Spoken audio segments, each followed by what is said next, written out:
Can you see this camera? I can see that camera. Okay. Thank you. Go ahead. Good. Okay. So I just have three questions for you. First is, what did you think about the event today? Oh, it was amazing. Talk about getting my value out of the first 5 minutes. I mean, just being shown something that I've not seen before and being able to implement my business has been awesome. Great, great, great. Next question is, what was your favorite part of the event? My favorite part of the event was lunch. It was delicious. Yeah, it's really learning more about the privacy of the ability to go into Mid-Journey and not have to share it with the world. You know, because we've got a lot of stuff that we're trying to do with Mid-Journey. It's just been amazing to be able to do that. So Phenomenal. Learning some skills, honing the skills. Fantastic.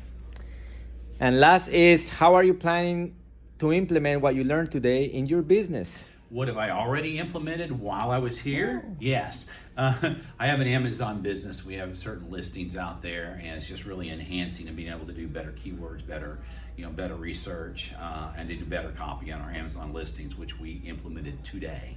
Wow, phenomenal. Thank you very much.